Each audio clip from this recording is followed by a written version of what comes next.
Le Seigneur Jésus a dit dans Jean chapitre 15, à partir du verset 1, que je suis le cep, mon Père est le vigneron, et vous, vous êtes des sarments. Tout sarment qui est en moi et qui ne porte pas de fruits, il le retranche. Donc tu comprends que le but pour lequel le cep porte les sarments, c'est afin que les sarments portent des fruits en retour. Donc il te dit que tout sarment qui est en moi et qui ne porte pas de fruits, le Père, Dieu le retranche.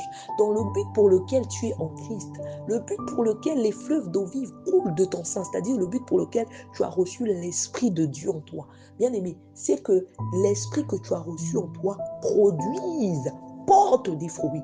Et il te dit que tout sarment qui est en moi et qui ne porte pas de fruits, il le retranche. Dieu retranche ce sarment.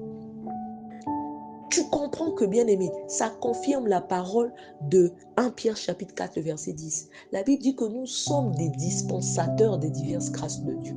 Des diverses grâces de Dieu. Nous sommes des intendants, nous sommes des gestionnaires, nous sommes des gérants des diverses grâces de Dieu.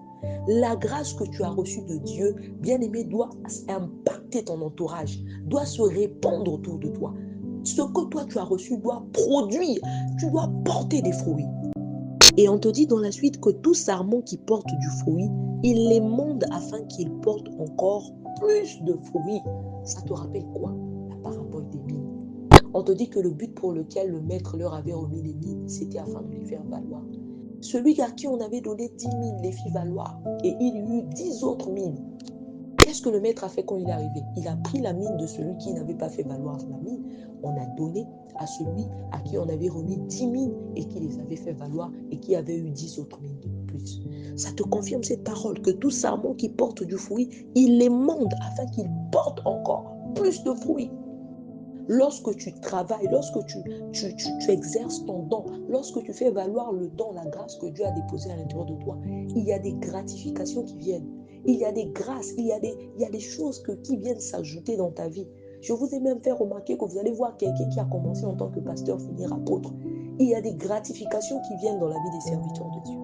Dieu est celui qui récompense ceux qui le cherchent. Il récompense ses serviteurs.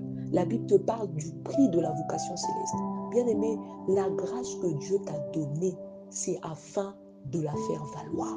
La Bible dit dans 1 Pierre chapitre 4, verset 10, que nous sommes des dispensateurs des diverses grâces de Dieu. Nous sommes des gestionnaires, nous sommes des intendants, nous sommes des gérants des diverses grâces de Dieu. Et en tant que gérant, on rendra compte à celui qui nous a confié ses ressources. Qu'est-ce que tu fais de ton don? Le rôle d'un fleuve, c'est d'arroser un pays. On te dit que celui qui croit, on te parle du croyant, des fleuves d'eau vive couleront de son sein, comme dit l'Écriture. Les fleuves d'eau vive sont en train de couler dans ton sein. Tu as le Saint-Esprit, tu as la grâce de Dieu en toi. Mais qu'est-ce que tu fais de la grâce que tu as à l'intérieur de toi? Puisque le rôle d'un fleuve, c'est d'arroser un pays. Est-ce que ces fleuves-là qui sont à l'intérieur de toi, est-ce que ces fleuves-là font le rôle qu'ils sont censés faire autour de toi? Ces fleuves-là doivent arroser ton entourage. La grâce que tu as reçue à l'intérieur de toi doit se répandre. Tant que tu n'exerces pas, tant que tu ne fais pas valoir ce que Dieu a déposé en toi, tu vas demeurer un enfant spirituel. Tu vas voir que malgré qu'il y a des choses que Dieu avait déposées en toi, certes, Dieu t'appelle à grandir. Tu vas remarquer que tu ne vas pas grandir. Tu vas demeurer au même niveau. Pourquoi? Parce que tu ne fais pas valoir ta mine. Tu ne fais pas valoir tes mines, ce que Dieu t'a confié, des ressources que Dieu t'a confiées. Tout sarment qui porte du fruit, il les monde afin qu'il porte encore plus de fruits.